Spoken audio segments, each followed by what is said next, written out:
Welcome, everybody, back to the podcast where we sit down at the table and have a conversation. This is where faith meets real life. We talk about our struggles and we talk about our victories. And today we're going to be hitting on a topic that I think can relate across a lot of different areas in the church. Today we're going to be talking about ministry burnout. And we know that a lot of people are serving in a great capacity. The person who is sitting across from me does just that. I have once again Mr. Corey Bibb with us. Thank you for joining us at the table, bro. Anytime. It was good last time. It's going to be good again. Let's go. Amen. So Corey, you serve in a lot of different things, a lot of capacity. Yes, I myself have gotten into pop as well. So I think that this is a topic that we both can speak to. Very much so. We're both married. We're both have kids. You have young kids. I got a young kid on the way, plus teenagers, right.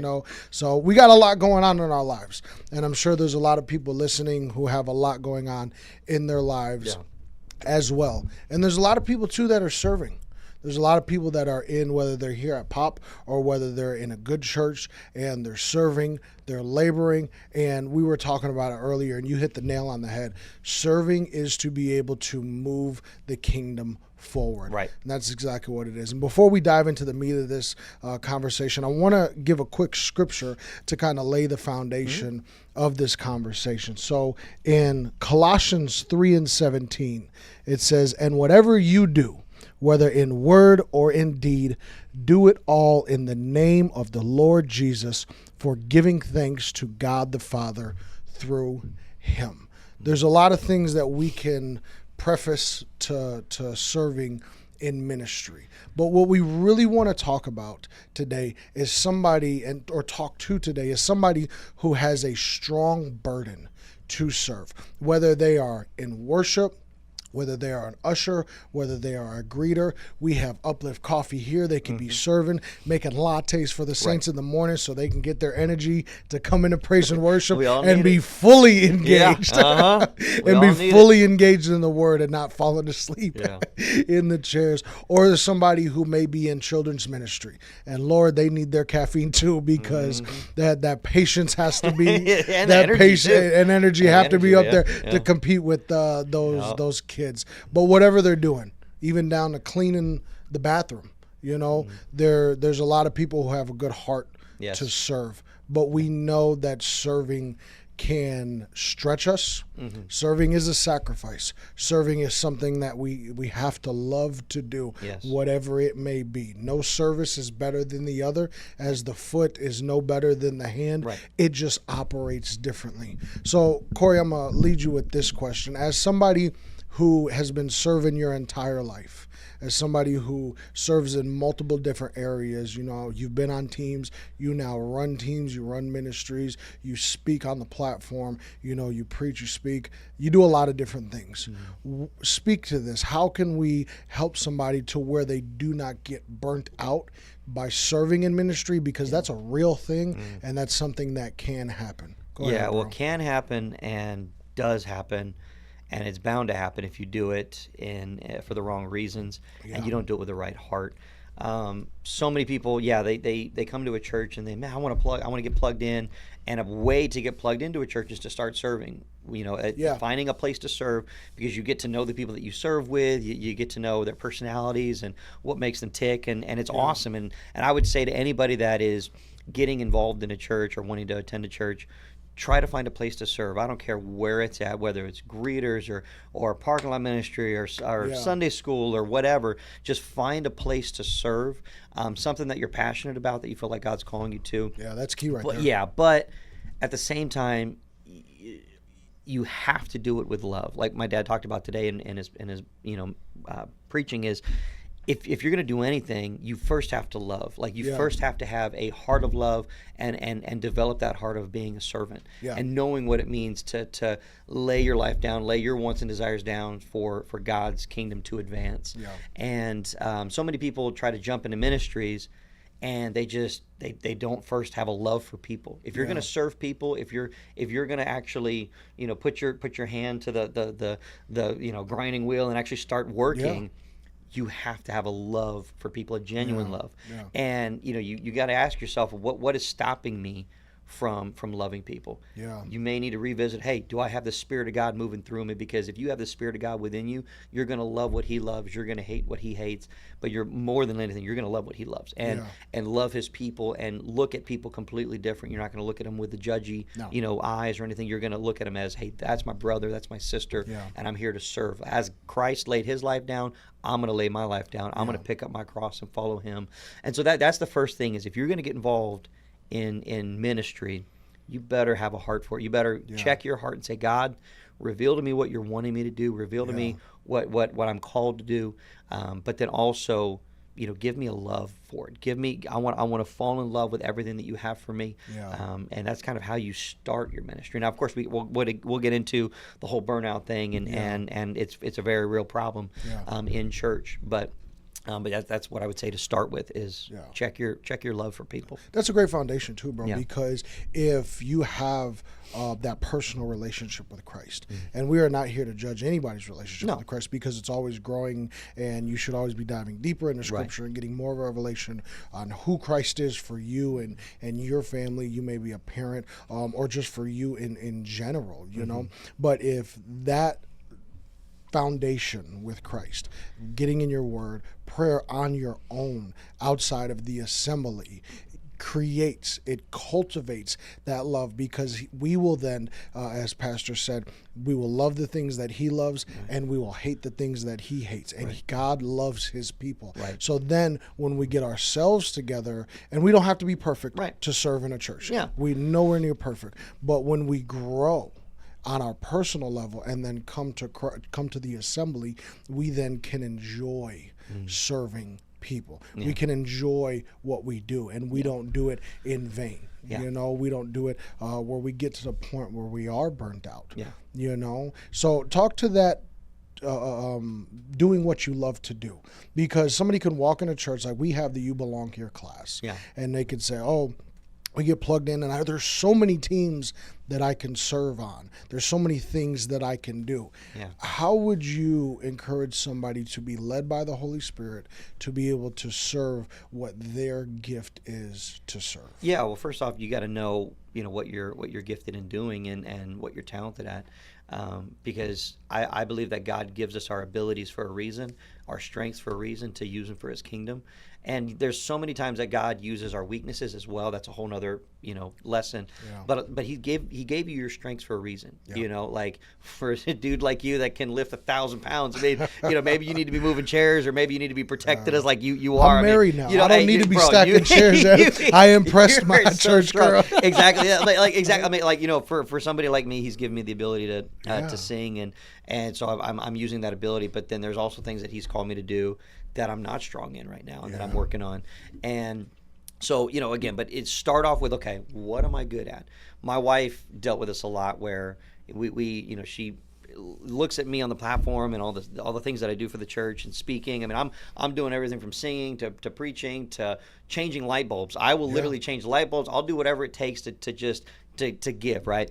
And my wife, I'll never forget it. We had a conversation on the way home, and she started crying, and she's like, I don't know what I'm called to do, like, because I was so not focused on my ministry, but I was so involved in my ministry that she's like, what's my gift? What am I supposed to do? And I'm first going to talk to all the wives out there that have children that you feel like your husband is involved in ministry. I promise you, your children are an incredible ministry and the most important ministry that you will ever have in your life. What you do for your children, you're doing it for God. And raising them the way that there's nothing more honorable than raising your kids the way that they need to be raised. And also, my wife, I give so much praise and honor to her, because she's taken a step back in ministry to allow me to just go full-fledged and lead a team. But she asked, like, what am I good at? I'm like, well, babe, first off, you're incredible at like interior design and all this stuff, and she can her eye for things is incredible, and she's given me so many ideas when I'm struggling to find something in a message. She is here to give me that word of wisdom, and she doesn't even realize how much she opens up my mind to things that I didn't think about before and different perspectives. And she doesn't realize how incredibly talented she is. Yeah. And she looks at me because I'm in front of people, Yeah. and my ministry is up in front of the entire congregation. Yeah. That she feels like, oh well, I'm just good at designing and drawing and cultivating like a good. I'm like, babe, you're the most bubbly person in the church. You're the most lovable person in the church. Yeah. That's a ministry. Being an incredible greeter and host in our sanctuary, like making everybody feel welcome. That is an incredible talent and an incredible gift that not a lot of people have. Yeah. I mean, so I mean, everything that you see from like how we almost design everything kind of stems from her, and we always go to her like, hey, should we buy this, or should we paint this color, whatever, like, but that's a talent God gave her. It's an incredible talent. So when you start to judge, I only have the 2 talents and Corey has the 5 talents, and you start to measure yourself, it's going to stop you from growing, as opposed to just focusing on what God gave you. And again, I'm not saying I'm the 5 talent guy. Sometimes I feel like the 1 talent guy. I feel that. But you know what I mean? And so, you feel like a 2 or a 5 talent person until a real 5 person comes in the room. On a good day. Yeah, I'm not a 5 person. I'm not a 5 talent guy. I'm a 1 or a 2. 100%. But again, we do that where we look at, our ministries and we judge, I'm only, I only clean the bathrooms. Well, I'm sorry, but that is so important. Like, don't downplay, because if it wasn't for you, our guests would come in and they'd be like, "This place is a pigsty." You know what I mean? Yeah. And they'd say, "Well, I'm not going to this church." It'd be like that movie off what's it, Daddy Daycare? Straight up, where Eddie Murphy walks in and just like, looking at the bathroom like, "Oh work. My God!" Yeah, exactly. Yeah, this isn't going to work. Yeah. And so it's again, I would say if you're involved in a ministry that is behind the scenes, God honors that. God blesses that, because you do not get glory. Yeah. That's you don't get all the compliments and the thank yous and all that, and you continue to do it. Yeah. That is what serving is all about. It's just doing something that nobody sees, and you still do it, and you're not, at that point you really know that person is not doing it for themselves. Yeah, 100%. People on the platform, singers, whatever, I've done it where they can do it, and they can be an incredible singer, incredible preacher, whatever. And there's always a point of view where you're like, well, making sure are they doing it for the right reason? Are they doing it because they just love being up there in the spotlight or whatever? Or the preacher gets all these, all the perks of, hey, you're so good, and pastor, you're amazing.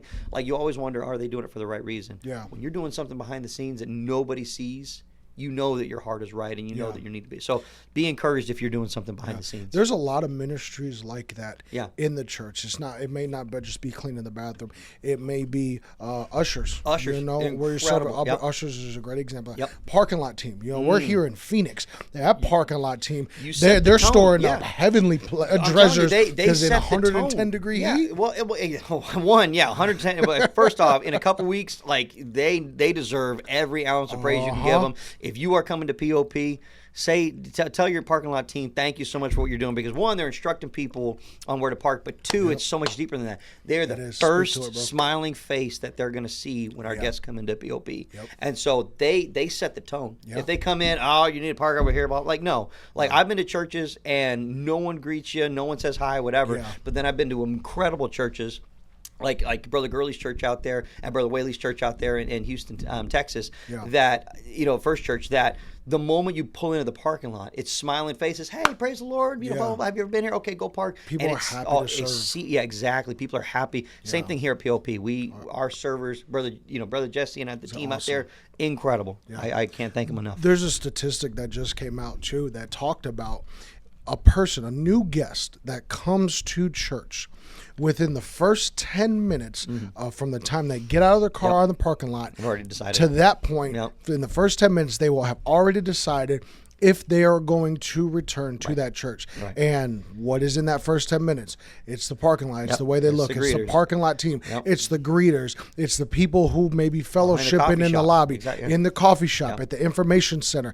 It's all those ministries that are not on a stage, not on a platform, that matter so much to moving the kingdom forward. Right. Because The church building is the assembly, but the people are the church. It's the church. Yeah. The people are the God's church. not coming back for a building. He is not coming back for a building. Matter of fact, he's going to tear it gonna down. Exactly. It's going to be He's going to tear it down. Yeah, and exactly he's looking for his people. Yeah. And he's looking for servants who are going to take care of his people. Right. You talked about a couple of things, bro, and I want to go back to it where you talked about the home life. Okay, let's talk about the home life for a second, because at some point our home life will be sacrificed for ministry.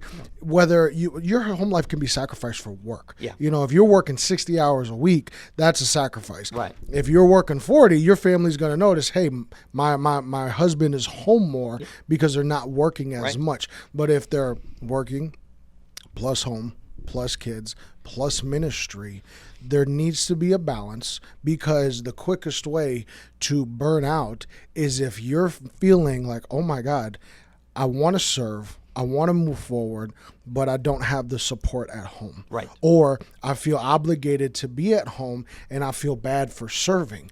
And all of that is an imbalance that you do not want. And Pastor talks about it all the time. The order of structure. And because God is a God of order. He's never going to do anything out of order. Your ministry doesn't replace your relationship with God. Your ministry doesn't come before your family. Your ministry doesn't come before your worship. Your ministry doesn't come before you praying at the altar. Right. It is, you have more responsibility when you're in those roles of ministry. But Pastor always talks about it. It is God, it is family, it is ministry, and then everything else can fall into place after that. But those things need to be in place in structure. How have you found balance in your life between, because you are married and you have 3 young kids, you know, how have you found balance in making sure that it is always God, family, and then ministry? Yeah. Well, I've been blessed that since I've had a family, I've gone to a pretty large church. We have a pretty large church. Yeah. And so it's made it easier where I didn't have to wear so many hats. Yeah. When you have a smaller church, you have to be even more careful with this because you know, back in the day when we were running 50 to 100 people, everybody was a praise singer. Everybody like, hey, if you could teach kids, like, just get back there. Like, I don't care if you even if you like could speak English. Like, we had people. If you could speak English, like literally, like, you know, we had people in Sunday school that would be, you know, like, just hate kids, and you're like, but we needed them, you know what I mean? Like, or like, you know, we had people that like couldn't sing. And you're like, just come up and sing, listen, please. You got like, oxygen in your lungs. Exactly. I was up there when I couldn't sing. When I was a kid, I was up there singing when I had no business being up there singing. You know, like I couldn't sing for nothing when I was like 18, 19, 20. Like it was bad. It's hard to believe, but I believe. No, it was pretty. It was bad. And so you know, but again, when you're in a small church, you know, you want to grow it, you know, with your pastor and hand in hand, and you try to put on so many hats. And actually, David Jennings just spoke about this in a podcast, and it was an awesome word of, you know, when you wear so many hats, like you'll see them start to tip. It's like really, you know, I would say, like, there's nothing wrong with serving in multiple ministries, as long as you know how to separate them and keep them structured, not trying to do all of them at the same time, but, you know, keep them where they need to be. But if God has blessed you with a family, I don't care how big or how small the church is, your family comes first. It has to. 100%. And well, I mean, you know, right after your relationship with God, but first before your ministry, because first and foremost, God gave you your family. Yeah. And if you fail at that, like, you have no ministry. You have no ministry. That is a ministry. Yeah. And so many people focus on, I want to grow the church. I want to grow the kingdom. How about you start with growing the kingdom with your family? Yeah. How about you grow, you know, if you're blessed with, like myself, with me, my wife, and 3 kids, how about I grow the kingdom by 5 just by having my house in order? That is the kingdom. That is the kingdom. Yeah. We are the church of Christ. And so, you know, we're the ones that are going to be taken. And I want to make sure that my family is with me. Yeah. I want to walk the streets of gold with my family hand in hand. Yeah. There's not going to be anything greater than that. Yeah. And saying that we did it, we made it. And so that's my first priority. Yeah. You know, and that is the kingdom. And then at that point, everything else is going to make sure that it's not taken away from my family. Yeah. My prayer life, my fasting for God, my reading my Bible, that all comes first. My family is right at the bottom or right below that. Yeah. When it comes to family time, okay, if I'm gonna have family time, I need to make sure that I'm doing these things first. I'm gonna pray. Yeah. I'm gonna fast. I'm gonna read my Bible a couple minutes in the morning.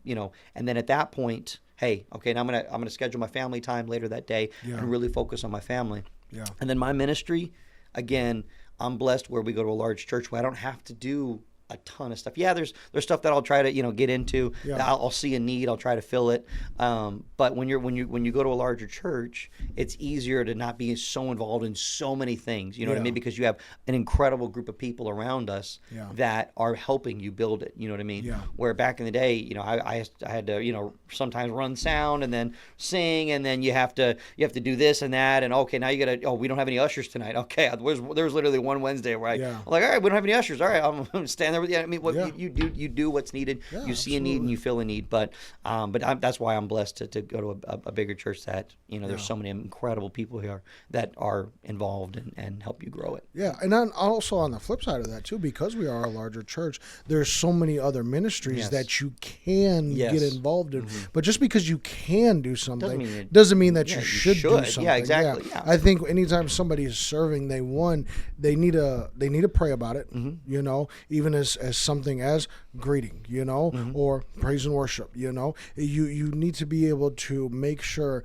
that God is guiding you in the areas that you're stepping into, because you don't want to get to a point within that laboring that you get so tired that you're doing it in vain. Right. And then you're like, I don't even want to go to church on Sunday because this and that, or you're getting in an argument with your spouse because it's like, this is the 8th day this week that you've been at the church, and this and that. But that spouse may be valid. Mm-hmm. That spouse may be 100% valid, For sure. But then on the flip side too, the having spousal support is very key. Mm-hmm. It's very important. You pointed that out a couple minutes ago when you talked about, Jen said, okay, I'm going to take a step back, and that way you can go ahead and move forward. Yeah. And if there was a time where that role needed to be reversed, I'm sure that needed to be reversed, and an encouraging spouse is very key. I know when my wife, I'm a very outgoing person, and me and her both came in a pod with the same intentions. We just wanted to serve. We wanted to find a good place to worship and serve with a great community, great pastor who preached the word of God, and we found that in Pop. But when she started to, she was a little bit slower to serve than I was, but it's because that's just her personality. There's nothing wrong with it. She's just more reserved, and she's like, I'm not sure what I want to do yet. Yeah. I'm like, that's fine, babe, but you are very talented. You can do something. Yeah. And then one thing she came out of kind of left field with it, I didn't know she had this talent, was media. Yeah. And now she's up there and she's rocking it out and doing her thing. And I'm like, babe, that's awesome that you're moving forward in ministry like that. But then now here we are. We got a baby coming up. And it's like, still, babe, go do your thing. So I'll hold the baby. Mm-hmm. You know what I'm saying? Yeah. There's the balance. Yeah. And I say all that to say, both using your wife's example and my wife's example, and both us, you can serve with your family. Absolutely. You can say, okay, we are going to do this. We are going to step in, and we're going to come to the house of God, and we're going to serve. And that's a great example of raising up children.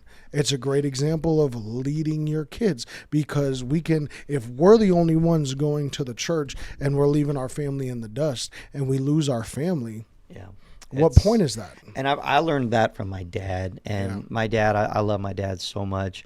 And I told my dad that, like, even if he wasn't my dad, I would still follow him as being a pastor, because he's an incredible man. And my dad is the one that really instilled it into us kids that it's your relationship with God, your family, and then your ministry. Yeah. And that's why none of us resent the church, and all of us are involved in something, is because we didn't look at it as something that took my father away from us. Yeah. My dad was incredible when it comes to taking us everywhere he could, spending so much time with us that, going to Home Depot, hey, come on, boys, you're going with me, or taking my sisters out to dates or what have you. Yeah. And my dad was an incredible man when it comes to his balance between his family and his church. Yeah. And we always felt that if there was anything that we needed, at the drop of a hat, my dad would drop the church and come to us kids. Yeah. And because he knows that his relationship and our relationship with God and getting to heaven is so much more important than anything he can do at the church. Yeah. Because again,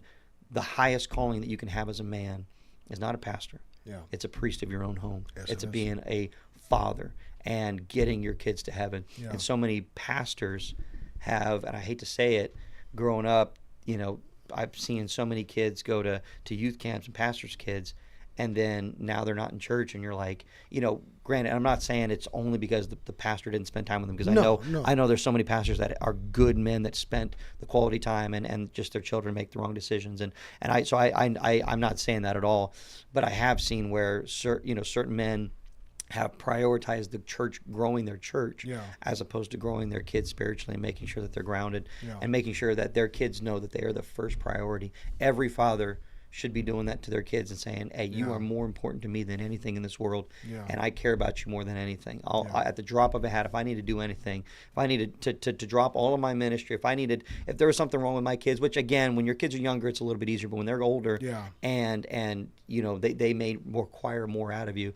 I mean, at the drop of a hat, I would put at least my ministry on hold to focus on my kids and making sure that they are stable spiritually and mentally, and so that's my thing is with my dad, is he did that with us kids. And so when my dad was called away for a week or two and he had to go preach somewhere or do a senior camp or whatever, I wasn't mad. I was like, no, my dad is doing his ministry, but I know that when he's here, he's with me. He loves me. He doesn't love the church more than he loves me. And so because of that, us kids, all four of us kids, and now all of our spouses are being used in church because we never resented what my dad did. But it's easy to resent the church and hate the church when you feel like that's what took your father away. He cared more about his ministry than he cared about me. And my dad, I will never be able to say that about my dad, because I know he loves me more than anything in the world. And so that's I give all thanks to my dad about that. And so that's how I look at my kids, is I want to make sure that they know that I love them more. I'm sorry to get emotional. You're good. I love them so much more than anything that I do with my physical hands in the church. I love God more than anything, and he's number one in my life, but he's given me them, and I need to make sure that I don't fall in love with my ministry and what I do for God more than I love my kids. My relationship with God is something completely separate than what I do for him. And my love for God is at the center. My love for God is how I even love my children, because he's in the center of that. And he teaches me how to love and how to forgive and how to give grace and mercy. And so my love for God is first, but I cannot stress enough that burnouts happen when you focus so much on ministry and you neglect the first two things that God has you to do, is to love him, to have a relationship with him, and take care of your family. And then at that point, then take care of your ministry. But don't put your ministry above everything else and neglect everything else, because you'll start to resent it. And when you do that, there's an imbalance. And anytime there's an imbalance, even taking it scientifically, depression, anxiety, different diseases, those things manifest themselves because there's an imbalance inside of your body or inside of your mind. One chemical may be firing more than the other chemical, and you have that imbalance. I'm not a doctor, so I'm not going to go crazy into that. That's not my ministry. But it's real. No, it's real. Depression happens because you have an imbalance. I love Jim Carrey's, how he quoted it. He said, depression is you just pretending that you are somebody else and not living up to your true self. And we know our true self. We are children of God. We are children of him first and foremost. And then you look at your responsibilities. And this could even go into, let's say, single people who may not be married right now. You still have to have a relationship with God, and then you still have to make sure that you are taking care of yourself. Now, a single person, Paul talks about it. I'd rather you not marry so that you have more time for the ministry. But I know me, when I was single, I had kids. You know, I was married and I had kids, and I still had to make sure, even though that I served and I was in ministry, I still, okay, fine, we're going to do church right now, but I'm going to take you to the park later.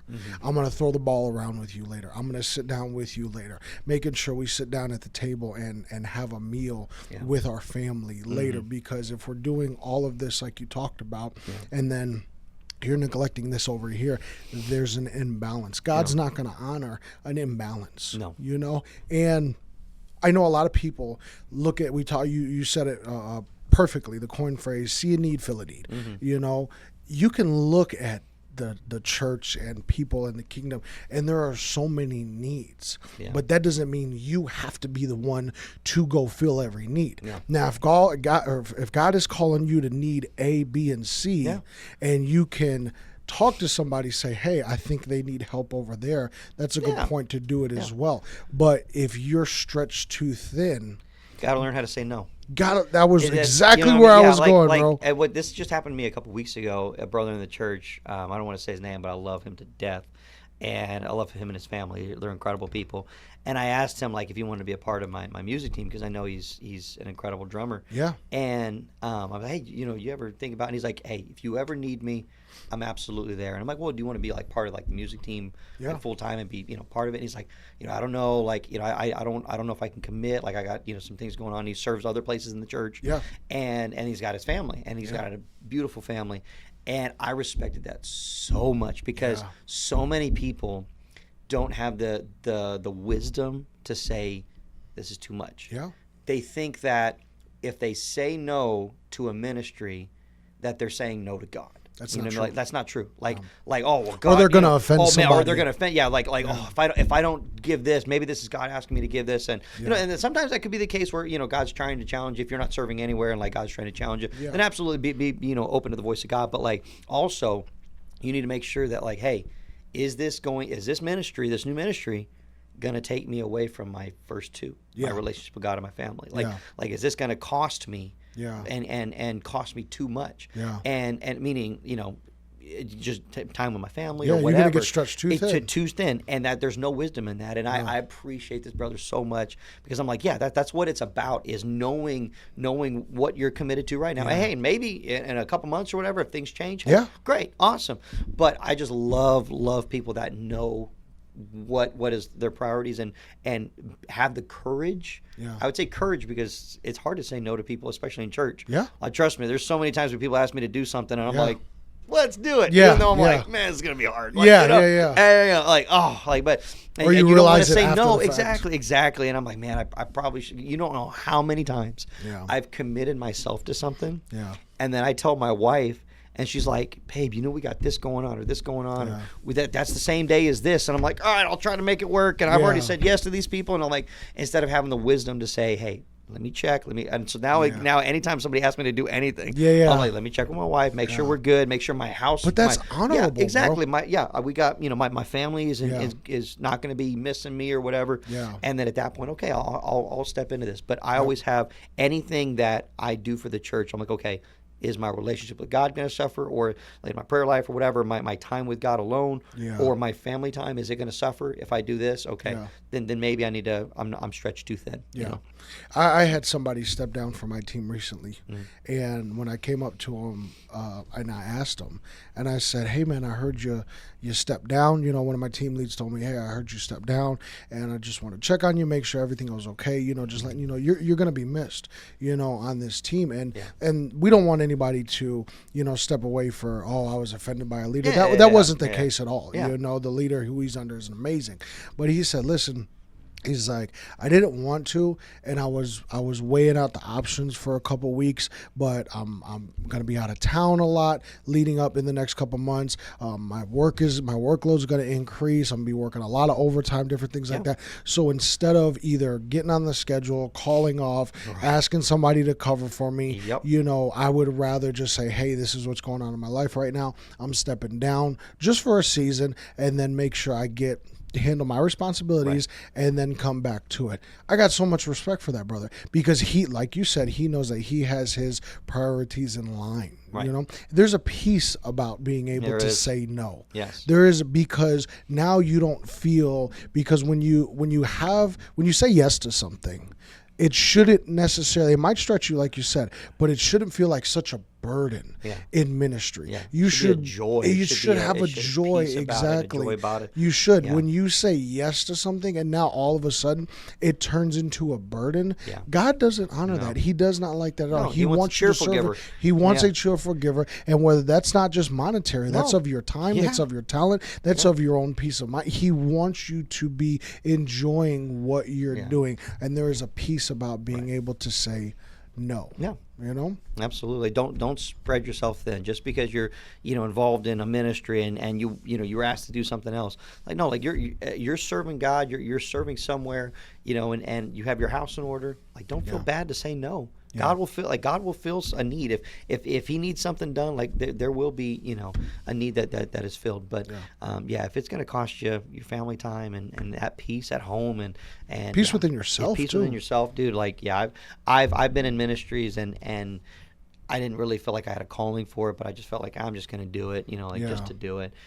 You're gonna build so much resentment for the church because now you're doing it for the wrong reason. Yeah. And you're right. It's gonna feel like a burden and an obligation. You're like, oh man, we got music tonight, or we got practice tonight, or we got this, or I forgot we got like it should never be about that. Like it should be, oh man, I get to do this. I get to lead and worship. I get to do this. I get to, say hi to everybody when they come into the parking lot. It should never be, oh man, I got to do this. So if it ever gets to that point, you better check your spirit. You need to make sure that your walk with God and your love, it's at the core is why you're doing what you're doing. Okay. Is that still there, or is it just because I don't want to let Brother Chaz down? I don't want to let Brother Corey down. I don't want to let Pastor down. I'm going to do this because I just don't want to let them down. No, you need to make sure that you have that balance. And they're going to honor that. They love that. Like, 100%. They love people that can be fully committed. I heard somebody say that being 100% a saint is so much better than a 60 or 70% server somewhere else in the church. That's good. You know what I mean? Like, again, if you can just be at church and just be part of the congregation, there's nothing wrong with that. No. Be it 100% a saint down at the prayer room and leading and worship at the altar, and that's a ministry in itself, and that's encouraging to other people. And so again, if I say if your house isn't in order, at least be 100% a saint. Instead of getting into all these ministries and stretching yourself thin, and then you start to resent it. No, I mean, if you can't commit to something, don't do it just because you don't want to let somebody down that you care about. Do it because you want to. You have a love for it, and you have the capacity for it too. I want to talk real quick about a situation that happened with me back in the day. So I was in that situation where I was feeling burdened to give up one ministry, but I was also feeling a calling to another ministry. So I was on one team, and I got invited to a secondary team. They said, hey, they basically recruited me. Hey, Chaz, we want you to join this team, yada, yada, this and that. And I was feeling, and I prayed about it. I saw God. I'm like, God, I really feel my heart and you pulling me to this other ministry, but I don't want to step away from this ministry if it's not what you are calling me to do. And there were several months where I labored. And I'm not going to lie, I didn't labor in vain, but it was a stretch for me to labor. And it was a stretch because I felt God pulling me to this other ministry. Well, what I want to say, and all that being said, is there is growth in your faith when you are firm in what you have committed to do.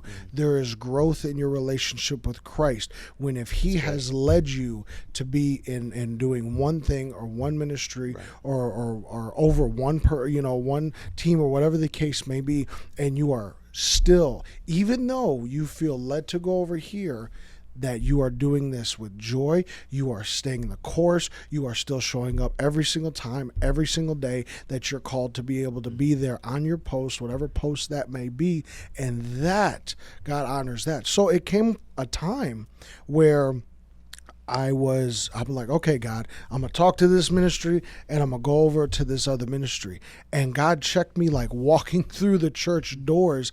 And what ended up happening is the pastor that I had at the time ended up elevating me to a different position. So I got elevated with the ministry. And when I sat down with him, he says, Chaz, it's because you are consistent in the way that you labor. When I say I felt God looking at me like giving me one of those looks like, I told you so. I told you so, yeah. But even in those moments of God telling me, hey, I told you so, it's like, okay, God, that I trust you even more now, because even in my ministry, you're going to be there. Even in my ministry, you're going to lead me. Even when I want to go, even when I feel you calling me to another ministry, you still are guiding me and you still have plans for me to be able to make sure that I'm doing things right.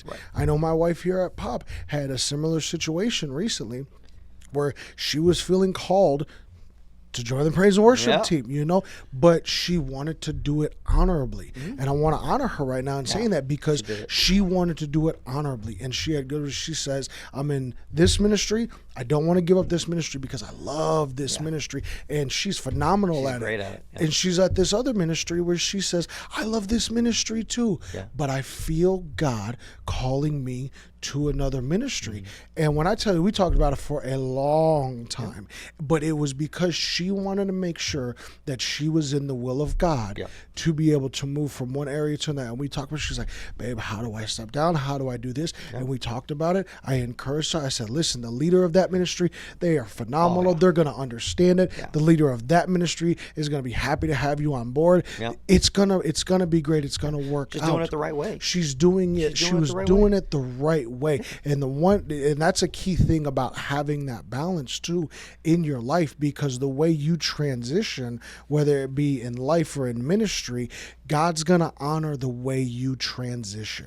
The way you leave one area of your life or one door and walk into another is the way that it has to flow seamlessly. By burning bridges, you do not. You want to show respect. You don't even want to do that on the job. No, absolutely. Meet with your leader and tell them what God's laid on your heart. And Coral's amazing at this, because there's people that I've stolen from the media team and the camera team to be part of the music team, and and she's incredible with that, and shows so much grace, because when she finds out that they want to do a different ministry, she's so supportive and like, absolutely, go for it, because she knows that when she has the right attitude, God's going to bring the right people. God's going to lay it on people's hearts. We lose our faith in God sometimes as leaders and say, I need this person, or I need this. Like, anybody and everybody is replaceable. There is not one position in the church that it can't be replaced. You know what I mean? And because it's in God's plan. It's in God's plan. And so, I'm not so great where, man, if I left, they'd be so, up a creek without a paddle. Like, no. God will humble you and say, no, I don't need you. Like, I want to use you, but if you're going to do it with the wrong attitude, I'll bring up somebody else. I'll give somebody else the anointing and have them lead it. So having that mentality of, with your people and your team, if you're leading a team, if somebody comes to you and says, hey, I feel like God's calling me to this, first off, be thankful that they're listening to the voice of God, and pray about it with them and say, hey, that's good. Hey, if you're going this way, thank you so much for coming to me. And I bless you, and hey, if you ever want to serve here again or whatever, keep doors open. And like with my team, there's so many times where somebody came to me and were kind of burnt out. They had so much going on in their life, and they said, I need to take a break. I'm like, take your break. Trust me, we'll be fine. People think that they're letting me down. I'm like, you're not. I've had people, that are stepping down for a couple months because they're having a baby. And they would. That is a legitimate reason. I'm like, don't cry. You're not letting me down. I love it. This is more important than that, anyways. You can't be on the platform raising your children and is more important than singing, anyways. And I'm so happy. I absolutely take as much time as you want. Just know doors always open. You're not letting me down. Seriously. You're up to your limit, and do it. That's awesome. I'm so proud of you. And so it's again, people stay in positions longer than what they should in fear of letting somebody down, because they care about you as a person, they care about you as a leader, and they stay in positions so much longer than God intended them to be there because of their fear of what you're going to think of them. You know what I mean? And that's honorable. I mean, I love people. I never want to let somebody down, but if God's called me to do something, I need to heed to his calling Yeah. and talk to my leader and say, hey, God's leading me in this direction. Yeah. And, it's I would say, again, this is something that a lot of smaller churches struggle with. Yeah. I have found that the smaller the church is, the more controlling the leaders are. And it's because they need them. Like they literally don't have the bodies for them. Like at your smaller churches, you deal with those pastors that are just, pastor, I feel like God is calling me to, this state or, for whatever. And the pastor's like, no, God told me no. And there's sometimes that absolutely happens, and I'm not trying to down that at all. But at some point, you are still the priest of your own home. I definitely say seek the counsel of your pastor if anything like that is going to happen. But my dad is incredible with this. My dad, if you come to my dad and say, God, Pastor, I feel like God's calling my family to this area of ministry or whatever in this state or what have you, my dad will say, okay, what church are you going to go to? Yeah. Before you make any decision, where are you going to raise your family and making sure that they're spiritually taken care of? Yeah. If it's for a job and you have no idea where you're going to go, like, okay, Figure then it out. that's you. Is that God calling you over here? Or is that you want chasing the money? So that's. But he's worried about the person's salvation. Absolutely. But if said, hey, Pastor, God's calling us to go to this church, and I feel like he's calling us here. My dad's not going to be the person that's like, no, you need to stay here, because he doesn't look at you as just a tithe payer. He looks at you as, hey, one day I'm going to see you in heaven. Yeah. And if you need to go to this area or go to this state or whatever to reach more people to get up in heaven with us, that's what I want. My dad is not church-minded. He's kingdom-minded. Yeah. And when you're so church-minded, like, God called me to grow this church, like, no, he wants you to grow your church. Yeah. But also, we need to be more kingdom-minded and say, I want to grow the kingdom. And if this person is going to go over to this church and grow an incredible ministry or what have you, and God's calling him to do something incredible, do it. Like, go and be blessed and know that I love you, and know that there's no hard feelings. And God's calling you to something, who am I to stand in the middle of it? Yeah. But again, just that's the part about serving under a pastor that you truly trust is when he says no, you trust him. Yeah. And when he says, hey, yes, you trust him. And so this isn't to say, that pastors can't say no, this isn't the will of God, because absolutely they're the shepherd, they're the watchman on the tower. They see things that you can't see. But it's just it's always funny to me that the smaller the church you go to, the less controlling the pastor is, because they don't look at you as a tithe payer.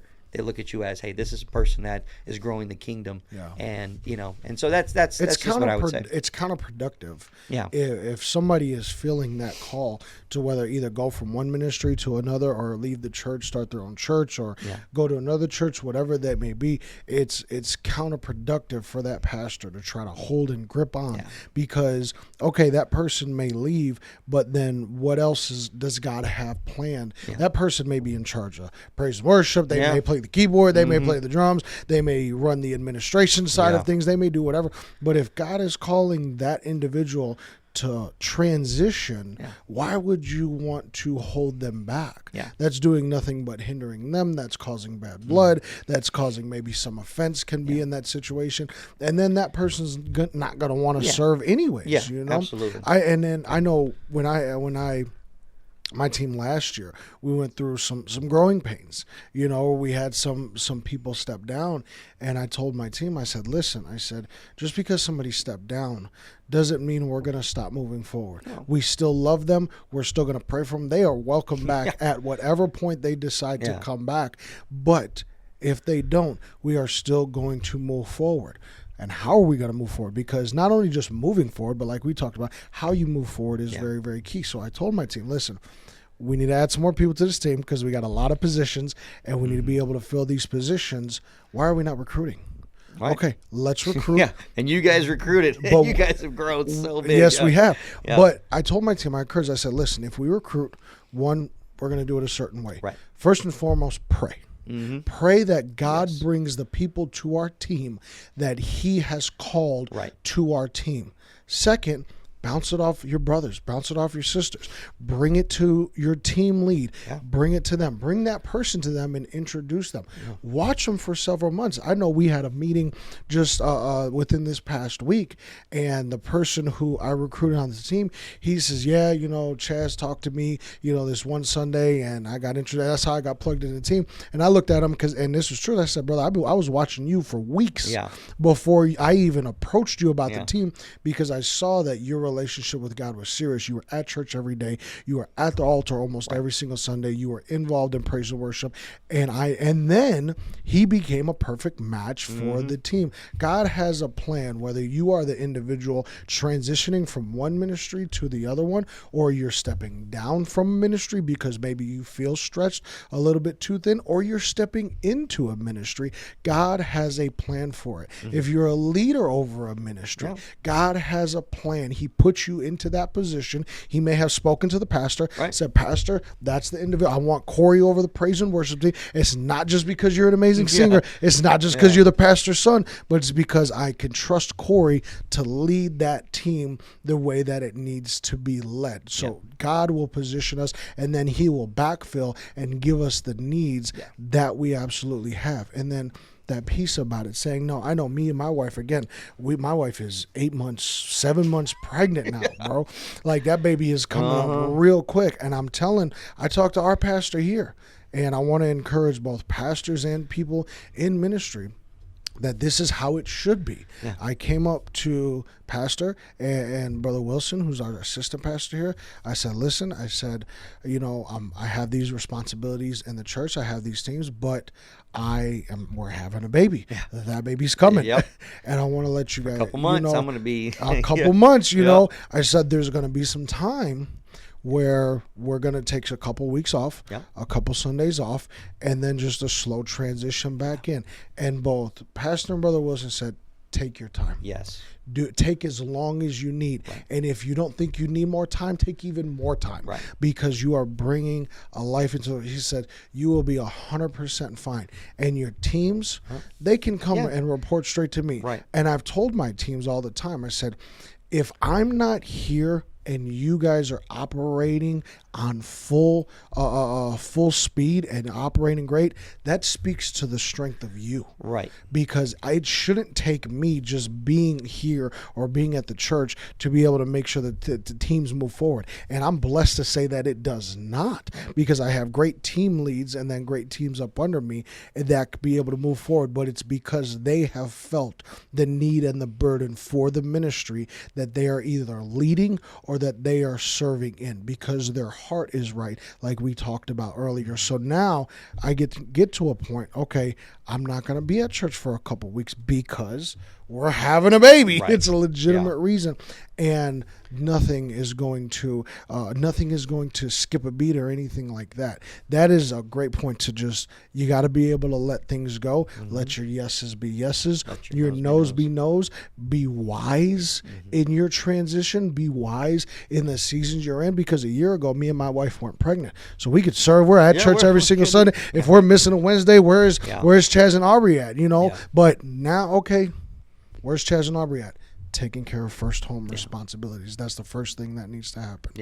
And serve with your family. I mean, that's the best part, is with my kids. Like, next Wednesday, I get to lead worship with my son and with my niece. Like, that's awesome. I mean, Gavin's gonna be doing a solo, Adele's gonna be doing a solo, and I'm like, I couldn't be happier. I'm like, I'm leading with my family, and so my ministry becomes their ministry, and it just, we serve together, and they fall in love with it, and again, they love it, and so they don't resent it. When you love something, you're not going to resent it. And so, love serving, love people, love, what God has for you, and I promise you it's going to make it so much easier. But I know we talked about burnout. I'll just tell you right now, it is possible to be serving and also be burnt out. And you need to realize that you're burnt out. And you need to, again, let your no's be no's, where you need to have the wisdom to say, okay, am I starting to resent my ministry? You're getting burnt out.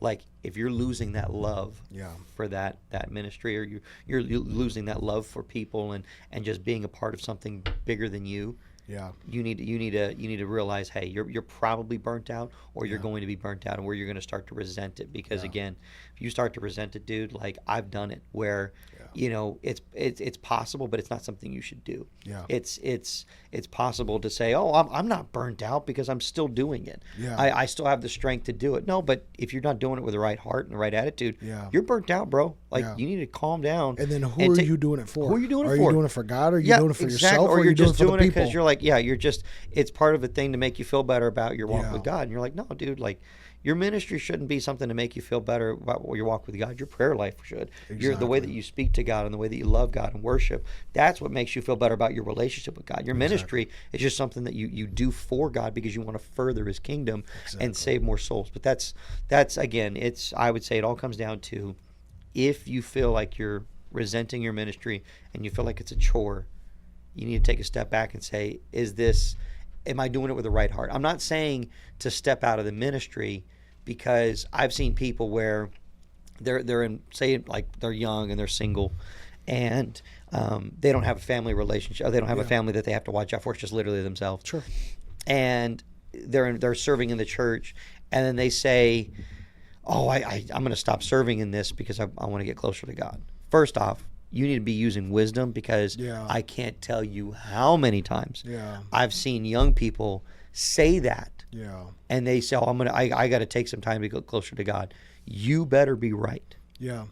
Because if you start to go backwards, yep, you've used your, I'm going to, step out, I'm getting burnt out of ministry to walk away from God and to get further away from him. What are you filling that time with? Exactly. You used to get to church early on Sundays and Wednesdays. Now what are you filling that time with? I mean, exactly. I mean, what...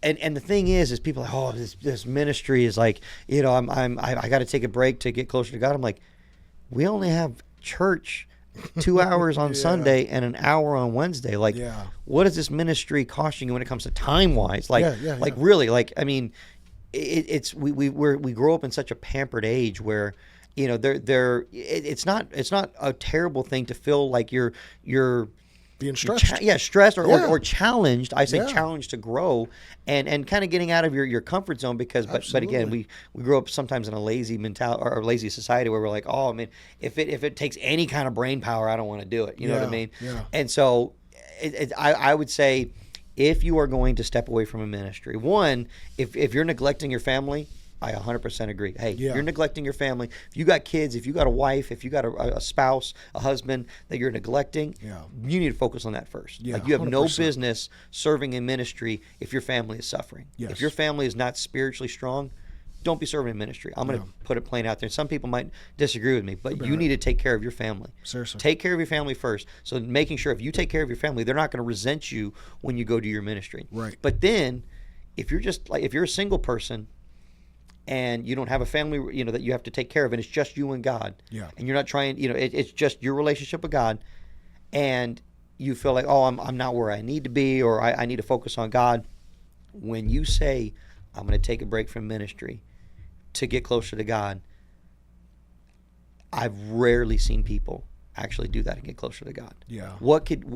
Serving in ministry is an incredible thing for God and for his kingdom. Yeah. And you're gonna take a step back to get closer to God. Like sometimes I don't know how that can make sense. You know what I mean? Like, so.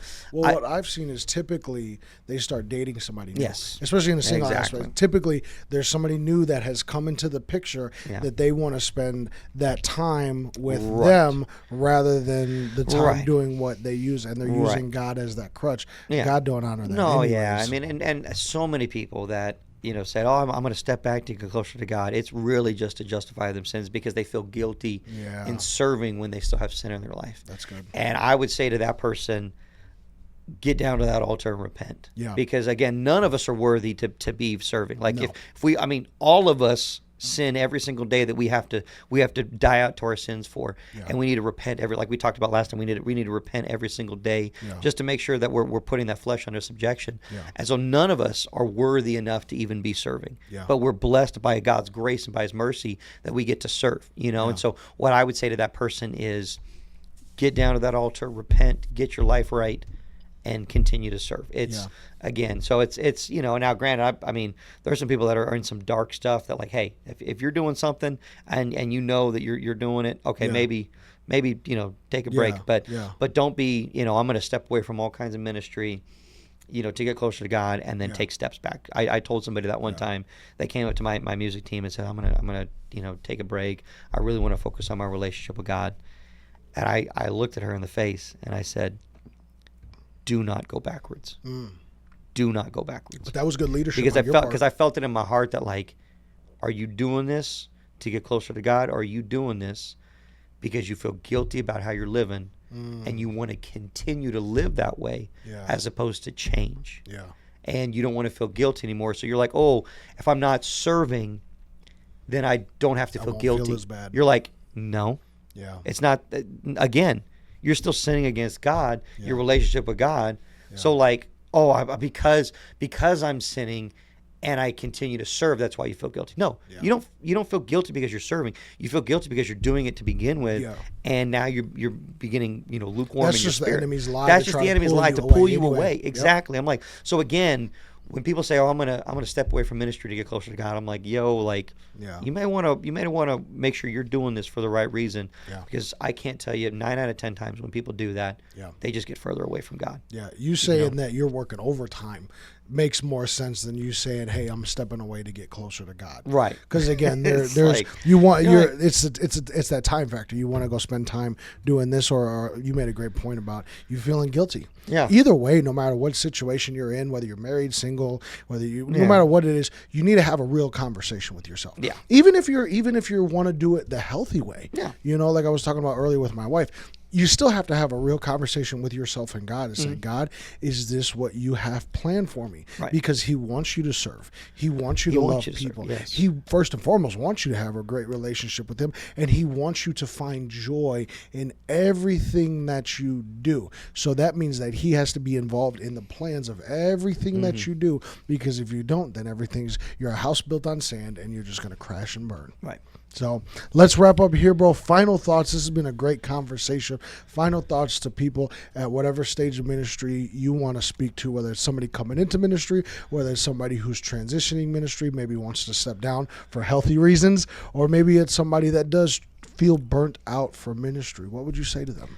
I would say any decision that you're going to make, first off, make sure that you're doing it for the right reasons with sincerity. And every step that I take, I want to make sure that I'm in the will of God. Is it the will of God for me to step away from this, or is it not? Or is it just my flesh getting tired, or what have you?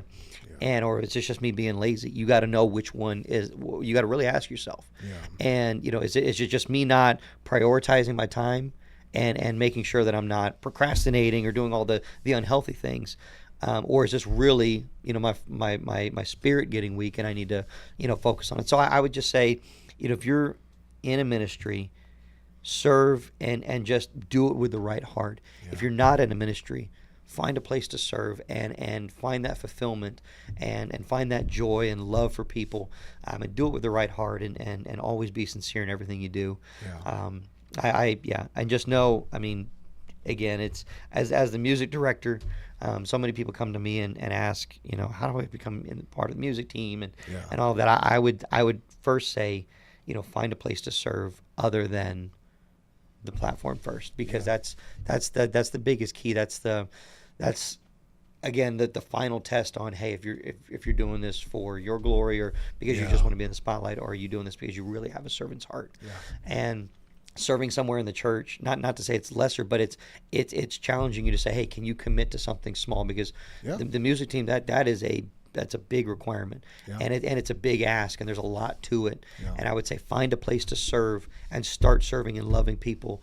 And at that point, when you get up on that platform, you can walk up there and actually lead people, and they know your character, they know your heart, and that's my team. I want them to be serving somewhere else because I want them to get around and know people, and so when they're singing a solo or when they're singing up there, they're like, man, I know what they believe, I know how much they love people, I know, and they just people can follow it. So just serve, find a place to serve. And here at POP, we have so many ministries that need people, that want people.